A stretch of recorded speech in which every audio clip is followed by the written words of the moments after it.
दोस्तों, सबसे पहले वैदिक सभ्यता को ही सबसे पुरानी सभ्यता माना जाता था। लेकिन जब सिंधु सभ्यता के बारे में पूर्ण जानकारी प्राप्त हुई, तो वैदिक सभ्यता को पुरानी सभ्यता ना मानकर सिंधु सभ्यता को सबसे पुरातन सभ्यता माना जाने लगा। हाँ, एक और बात यहाँ पर दिलचस्प है कि सिंधु सभ्यता नगरीय सभ्यता थी, लेकिन बाद में जो आने वाली वैदिक सभ्यता है, वह ग्रामीण सभ्यता थी। इसी प्रकार हमारे देश में सभ्यता का क्रम उल्टा दिखाई देता है, क्योंकि जैसे आपको पहले बताया गया है कि सिंधु सभ्यता एक नगरीय सभ्यता थी, लेकिन जो बाद में आई सभ्यता है वह ग्रामीण सभ्यता थी। वर्तमान में भी हमारे देश में इसी क्रम में हिस्ट्री का संकलन किया गया है। वैदिक सभ्यता, वैदिक शब्द वैद से बना है, जिसका अर्थ है ज्ञान। सिंधु घाटी सभ्यता के समाप्त होने के बाद भारत में जिस नवीन सभ्यता का विकास हुआ, उसे वैदिक सभ्यता या आर्य सभ्यता के नाम से जाना जाता है। वैदिक सभ्यता की जानकारी हमें वेदों से प्राप्त होती है। इसकी अवधि 1500 ईसा पूर्व से 600 ईसा पूर्व तक है। वैदिक काल में आर्यों का भारत में आगमन हुआ। आर्यों को नॉर्डिक कहा जाता है। आर्य संस्कृत भाषा का एक शब्द है, जिसका अर्थ है श्रेष्ठ। वैदिक सभ्यता एक ग्रामीण सभ्यता थी। आर्यों का मूल निवास, आर्यों के मूल निवास के बारे में अलग अलग विद्वानों के मत अलग अलग हैं। सबसे पहले आता है मैक्स मुलर। मैक्स मुलर के अनुसार आर्य मध्य एशिया के हिंदुकुश पर्वत को पार कर खैबर दर्रे के रास्ते सप्त सिंधु नदी के किनारे आकर बसे। इसके बाद डॉक्टर अविनाश चंद्र दास ने जिस स्थान पे ये सप्त सिंधु नदी के किनारे आकर बसे थे, इसी स्थान को उन्होंने सप्त सैंधव प्रदेश का नाम दिया। दयानंद सरस्वती, इन्होंने कहा कि ये तिब्बत से आके बसे थे। बाल गंगाधर तिलक, इन्होंने उत्तरी ध्रुव या आर्कटिक प्रदेश को आर्यों का प्रदेश माना।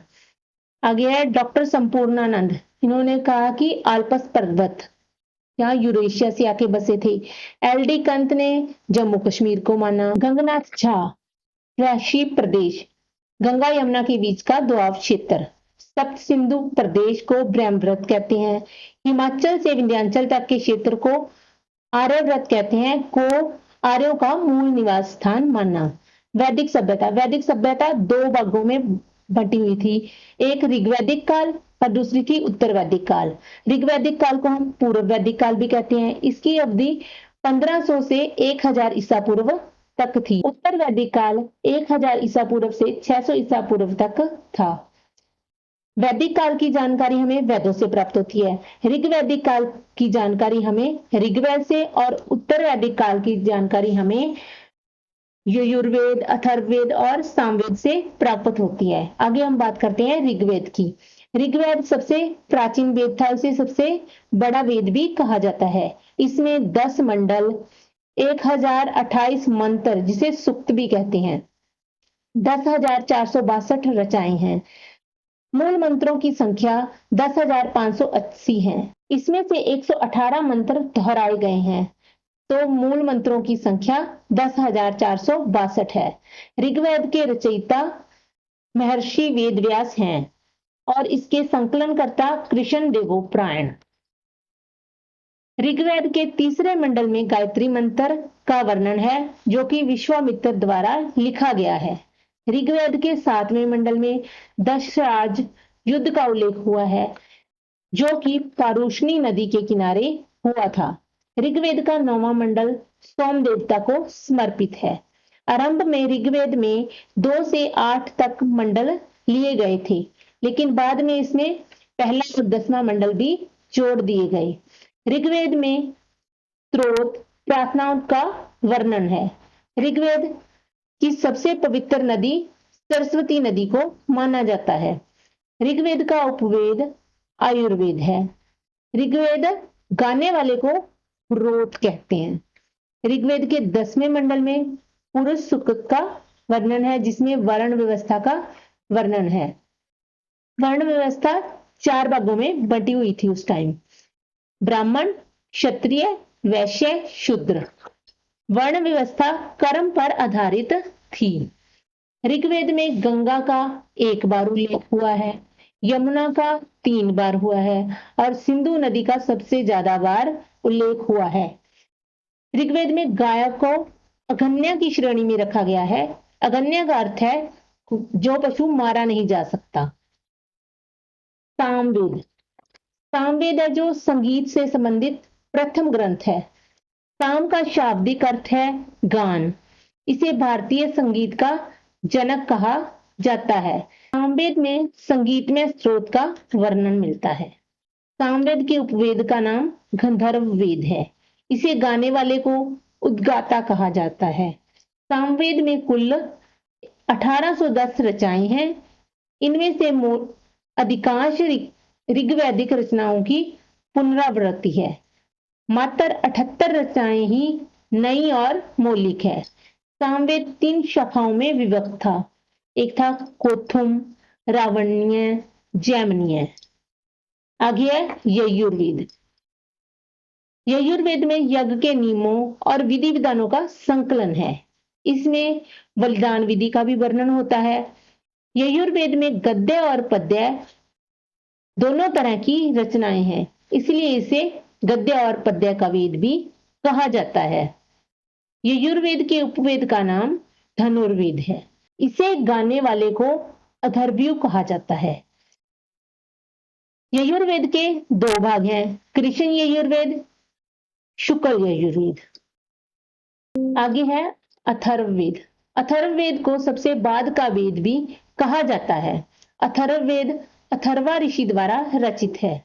इसमें हमारे सामाजिक जीवन से जुड़े जादू टोने, विवाह, वशीकरण, मृत्यु, चिकित्सा, तंत्र मंत्र का वर्णन होता है। अथर्ववेद को ब्रह्मवेद या श्रेष्ठ वेद माना जाता है। अथर्ववेद के उपवेद को शिल्पवेद या अर्थशास्त्र कहा जाता है। इसे गाने वाले को ब्रह्म कहा जाता है। अथर्ववेद 20 अध्यायों में संगठित है। इसमें 431 मंत्र और 6000 पद्य हैं। अथर्ववेद में विभिन्न राज्यों का वर्णन है, जिसमें कुरु प्रमुख है। इसमें परीक्षित को कुरुओं का राजा कहा गया है। कुरु देश की समृद्धि का वर्णन होता है। 4 वेदों के अतिरिक्त पुराणों की संख्या 18 है। उपनिषद 118 है। उपनिषदों को वेदांत नाम भी दिया जाता है। उपनिषद का अर्थ है गुरु के समीप बैठना। सत्यमेव जयते मुंडक उपनिषद से लिया गया है। वेदांगों की संख्या 6 है। आगे है दर्शन। वैदिक काल में 6 दर्शन है। वेदों और उपनिषदों को पढ़कर ही ऋषियों ने अपना दर्शन घड़ा है। इसे भारत का षड दर्शन कहते हैं, क्योंकि ये 6 दर्शन हैं और 6 ऋषियों द्वारा घड़े गए हैं। नंबर 1 है सांख्य दर्शन। इसे कपिल ऋषि द्वारा लिखा गया। न्याय दर्शन, न्याय दर्शन गौतम ऋषि द्वारा घड़ा गया। तीसरा है योग दर्शन, यह पतंजलि ऋषि द्वारा घड़ा गया। आगे है विशेषिक दर्शन, यह कनाद ऋषि द्वारा घड़ा गया। 5वां है उत्तर मीमांसा, यह वादरण्यन। आगे है उत्तर मीमांसा, यह वादरायण ऋषि द्वारा लिखा गया। और लास्ट में है पूर्वी मीमांसा, यह जैमिनी द्वारा रचित है। इसके बाद हम करेंगे वैदिक काल में देवताओं के नाम। इंद्र, इंद्र को वर्षा का देवता माना जाता है। इंद्र आर्यों का सर्वाधिक प्रिय देवता था, इसलिए इसे पुरंदर भी कहते हैं। इन्हें युद्ध का नेतृत्व करने वाला देवता भी कहते हैं। वरुण, वरुण को वायु का देवता, मारुत को तूफान का देवता, सोमदेव को जंगल या वनस्पति का देवता और रुद्र को क्रोध का देवता कहा जाता था। कुछ नदियां जिनके वैदिक काल में नाम और वर्तमान नाम। सिंधु नदी, सिंधु नदी को सिंधु नदी ही कहा जाता था। सेलम, सेलम को वितस्ता कहा जाता था। रावी नदी को पारुष्णी नदी कहा जाता था। चिनाब को अक्कनी नदी कहा जाता था। व्यास नदी को विपासा नदी, सरस्वती को नदीतमा, सतलुज को शतुद्री और घग्गर नदी को दृष्टवती नदी के नाम से जाना जाता था। आगे है वैदिक काल के लोगों का जीवन। इसमें हम करेंगे ऋग्वैदिक काल में लोग कबीलाई जीवन जीते थे, लेकिन उत्तर वैदिक काल में लोग स्थायी जीवन जीते थे। ऋग्वैदिक काल के लोगों का मुख्य व्यवसाय पशुपालन था, जबकि उत्तर वैदिक काल के लोगों का मुख्य व्यवसाय कृषि था। ऋग्वैदिक लोगों का मुख्य धन गाय था और इसलिए उनके युद्ध का विषय भी गाय ही होता था। उत्तर वैदिक काल के लोगों का मुख्य धन भूमि था और उनके युद्ध का विषय भूमि हो जाता था। इनका मुख्य पशु बैल था क्योंकि इन्होंने कृषि करना आरंभ कर दिया था। राजा का चुनाव प्रजातांत्रिक होता था और सभा और समिति दो संस्थाएं थी। उत्तर वैदिक काल में राजा का पद वंशानुगत होता था। ऋग्वैदिक काल में लोग गेरु वर्णी चित्रित मादर बाण का उपयोग करते थे, जबकि उत्तर वैदिक काल में लोग दूसर चित्रित मात्र बाण का प्रयोग करते थे।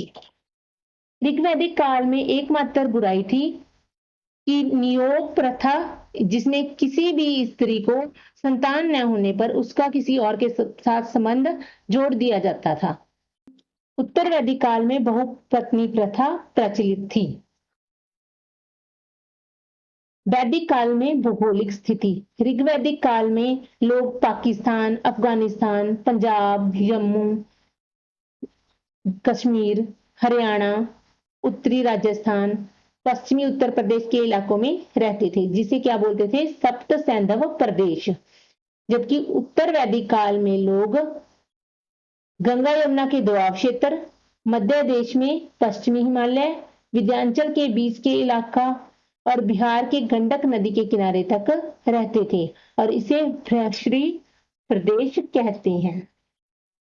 वैदिक काल में राजनीतिक जीवन या राजनीतिक स्थिति। ऋग्वैदिक काल में राजनीतिक जीवन। पहले हम ऋग्वैदिक काल का करेंगे, फिर हम उत्तर वैदिक काल का करेंगे। ऋग्वैदिक काल में परिवार की सबसे छोटी इकाई कुटुंब थी। सबसे अधिक आयु वाला व्यक्ति कुटुंब का मुखिया होता था। कुटुंब के मुखिया को कुल्प कहते थे। इन्हें कुलपति और गृहपति भी कहा जाता था। कुटुंब के समूह से मिलकर ग्राम बनता था। ग्राम के मुखिया को ग्रामणी कहते थे और जो ग्रामों का समूह होता था उसको विश कहते थे और विश के अधिकारी को विशपति। विश के समूह को जन कहते थे। जन के अधिकारी को गोप कहते थे। जन के समूह को राष्ट्र या राज्य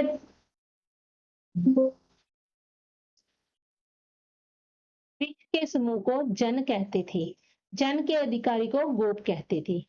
जन के समूह को राष्ट्र, राज्य या देश कहते थे। जन का अधिकारी सम्राट होता था। सम्राट को राजा भी कहते हैं। राजा अपने राज्य के प्रधान होते थे। राजा का पद वंशानुगत होता था, कभी कभी चुनाव भी होता था। शासन अधिकारी, पुरोहित, सेनानी, ग्रामीणी ये प्रमुख अधिकारी होते थे। उत्तर वैदिक काल में यजुर्वेदिक काल के भरत व कुरु का स्थान कुरु व पंचाल ने ले लिया था। न्याय व दंड व्यवस्था स्थापित करने वाले न्यायाधीश को स्थापति कहते थे। आगे है वैदिक काल में धार्मिक जीवन। ऋग्वैदिक काल में धार्मिक जीवन।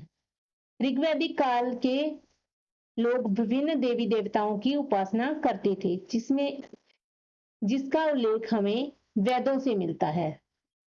ऋग्वैदिक काल में धर्म का बहुत महत्व था।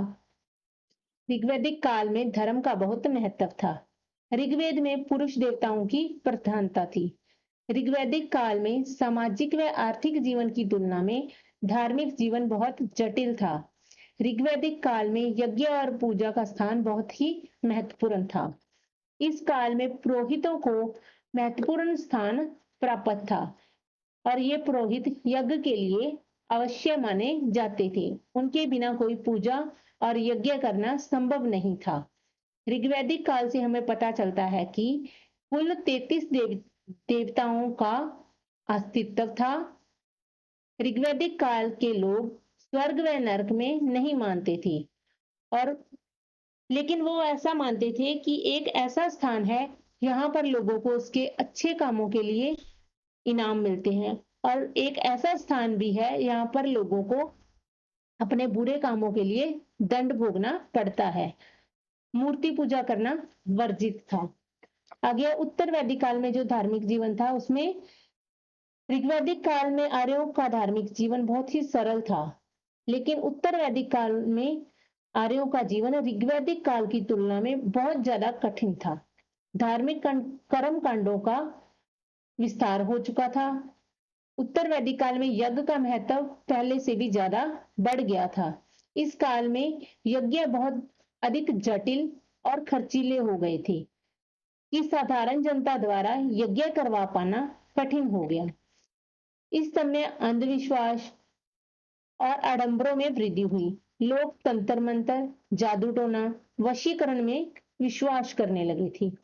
इस काल में देवताओं का महत्व कम होने लगा था।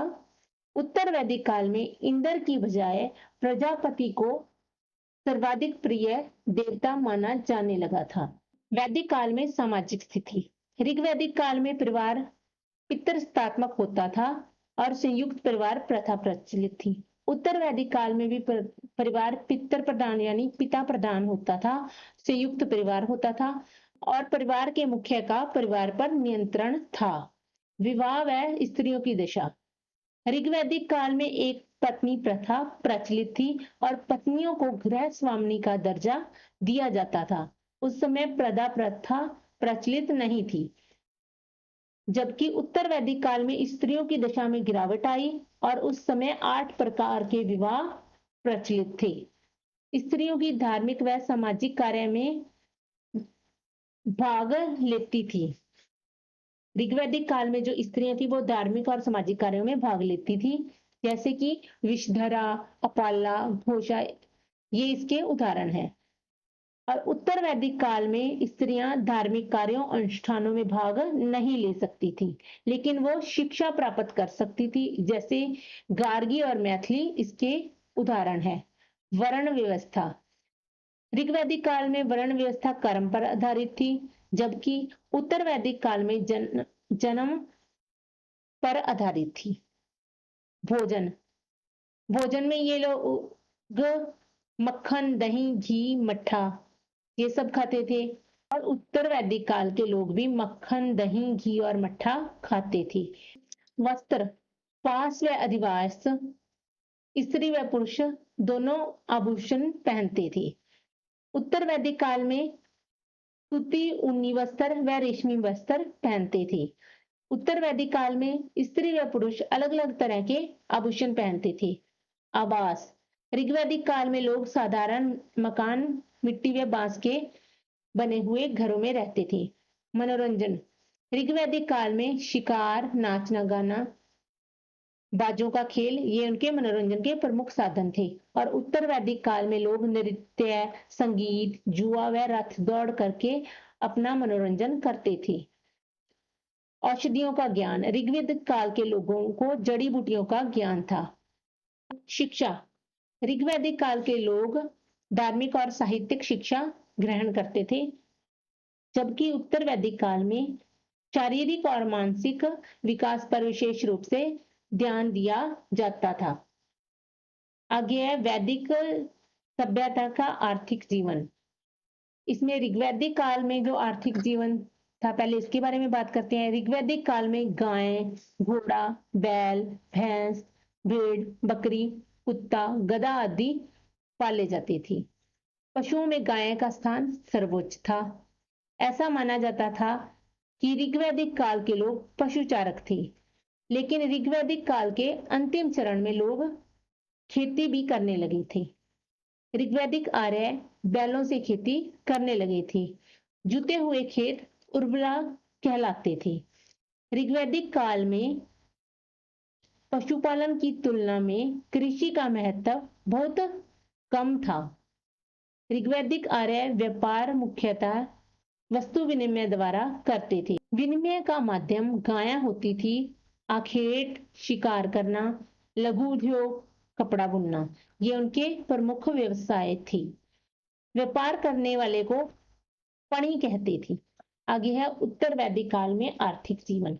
उत्तर वैदिक काल में कृषि एवं पशुपालन आर्यों का मुख्य व्यवसाय था। इस काल में कृषि का बहुत अधिक विकास हुआ था। यहाँ पर गोधूम, जौ, उड़द, मूंग, तिल इन फसलों का उल्लेख मिलता है। पशुपालन में ये लोग गाय, भैंस, घोड़ा, बकरी पालते थे। कृषि व पशुपालन के साथ साथ उत्तर वैदिक काल में लोग उद्योग धंधे व व्यापार भी करने लगे थे। वस्त्र उद्योग व धातु उद्योग का विकास हो गया था। धातुओं में सोना, चांदी, टीन, लोहे का उपयोग होता था और इन धातुओं के उपयोग से यह लोग अस्त्र शस्त्र, औजार, बर्तन व आभूषणों का निर्माण करते थे। उत्तर वैदिक काल के ग्रंथों में लोहे के लिए लौह ऐसक और कृष्ण ऐसक का प्रयोग हुआ है। अतरंजी खेड़ा जो कि उत्तर प्रदेश में है, में कृषि से संबंधित लोहे के उपकरण प्राप्त हुए हैं। यव को जौ, भही, धान, मांड उड़द को बोलते थे, गुदड़ मूंग को बोलते थे, गोधूम गेहूं को आदि खाद्यान्नों का वर्णन हमें यजुर्वेद से प्राप्त होता है। तो आज का हमारा टॉपिक वैदिक सभ्यता पूर्ण हो गया है। अगर आपको यह वीडियो अच्छी लगी है तो आप हमारे YouTube चैनल पर बेल आइकन पर क्लिक करके सब्सक्राइब कर लीजिएगा और हमारी वीडियो को लाइक कर दीजिएगा।